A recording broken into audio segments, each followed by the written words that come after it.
Hey guys, so this is going to be my review for Arrow season 5 episode 19, Dangerous Liasons.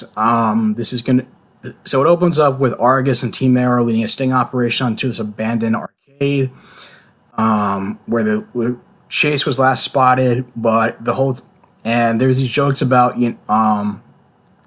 just like focusing on maximum override arcade, how it's vintage. That seems to be his biggest priority, but it turns out the whole place was booby trapped with a flash grenade and machine gun and throwing star knives. And turns out that Chase was just kind of like toying with them, and there was a false lead. And so of course Felicity is like still in bed with Helix, and the whole thing starts to come to a head when it turns out that the Elena, basically the de facto leader of the whole organization, who Felicity's been interacting with, her liaison at the organization, like she secretly like manipulates an elevator in order to kill an Argus agent and steal his key, and confesses to Felicity about it, and just not completely on board with it. But then he says that they detained their Helix leader, Caden James, without trial. And as Lila points out, she considers him more dangerous than Snowden. And so in order to get to Adrian Chase, they need to use some kind of biometric, I guess, like heart monitoring device in order to find him. And that Caden James is the only one with access to that technology to do so, which I feel like it's kind of a stretch. Like, having how distinct can a one person's heartbeat be from another? Like, if it was supposed to be something like he had access to technology like the God's Eye from Fast and Furious, that would be more believable. But whatever. Basically, Felicity just seems to just go along with it, and tells them what's going on with Helix to Oliver and Diggle and Lila, and they're not on board with it. But Felicity seems like she's made up her mind that she's going to do whatever it takes to stop Adrian Chase, presumably just because of the death of her boyfriend Billy Malone. But he was kind of, I don't know. It didn't feel like there was a lot of like emphasis or callbacks to her grieving over that, and maybe it's just because he was just such a, he was only there for such a short time, and then it wasn't really that fleshed out. That just seems like he was just kind of like he was kind of like a disposable character, to be honest. And also, but the thing is, also comes to a head where it's like they allow, and that's what Felicity convinces Diggle and Oliver to let Helix, steal a key from a second Argus agent, but luckily she doesn't die. And I like how this episode explores, like, there's no like wholly good or bad guys. Team Arrow has done some morally questionable things, something that Felicity and calls Oliver and Diggle out on, and even she says, like, you guys have all done morally questionable things for the greater good, and it's like, why can't it, why you shouldn't have always shouldered that burden. I should be able to make those decisions too. Oliver doesn't want her to and tries to convince her not to, but it falls on deaf ears. And John starts to become concerned because, even though however dangerous Caden James may be, he's still disgusted that he feels like being in charge of Argus, she's become a more morally ambiguous. Lives become more morally ambiguous and become more and more like Amanda Waller, with the whole ends justify the means. And that locking him without due process or putting him on trial doesn't make him better than the people they're fighting. To the point where they has this nice line that Diggle and Oliver are talking about, Felicity and Lila crossing this line, and something like they cross this line so much they wonder if there's even a line at all, and it leads to Helix and trying to sneak onto the Argus facility and try to free Kate and James in a. I feel like the van that's being checked out and scanned for being scanned going onto the Argus facility.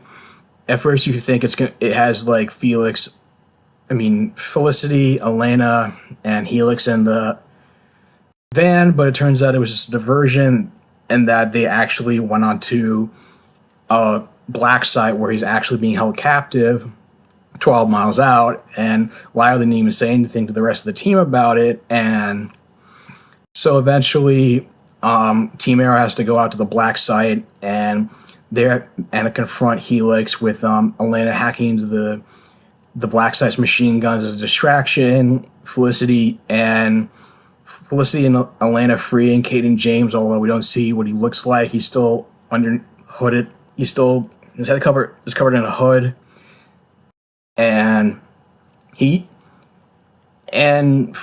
Felicity uses like these lasers to, I guess they can cut Oliver to the bone and prevent him from following them.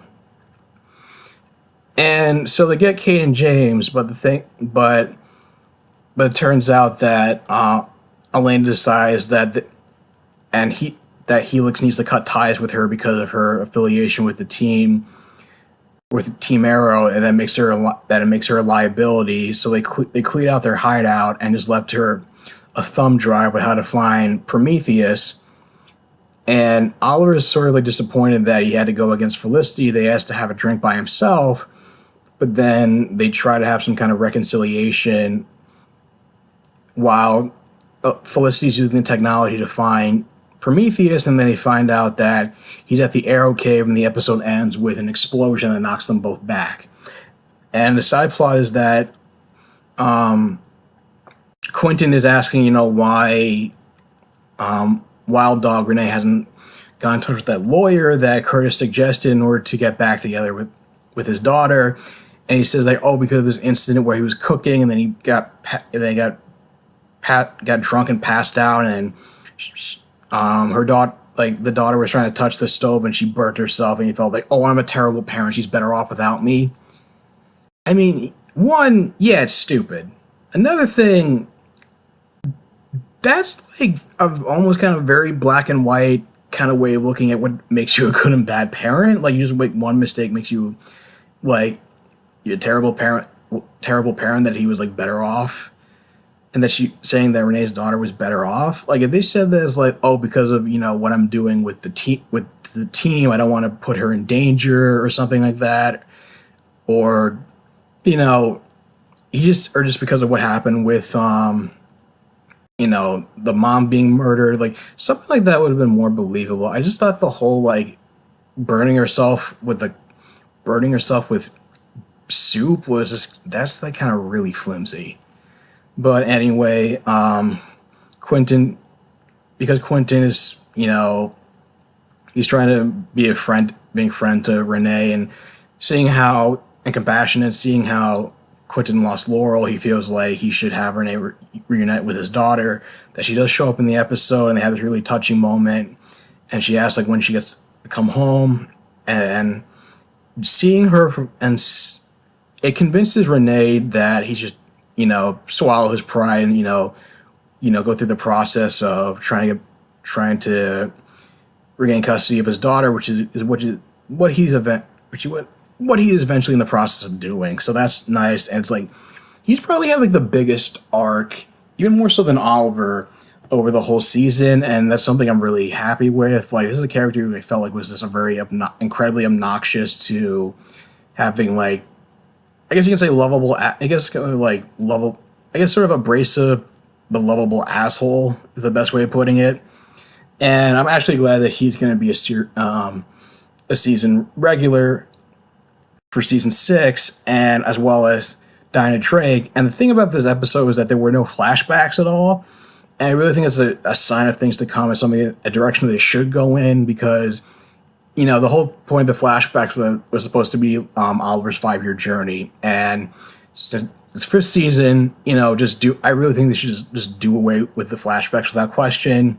Not that they haven't been all bad this season, but it just feels like it felt like the pacing of this episode felt stronger, and it allowed for more like side stories with characters and develop them more, especially with something that could be used for characters, say like Dinah Drake. I mean, I don't hate this character. I feel like I can get behind this character, but it's just like, they haven't really given her much to do outside of her first few episodes, and it just feels like another fighter on the team.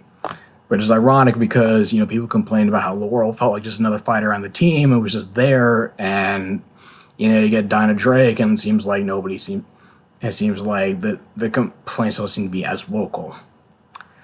Figures.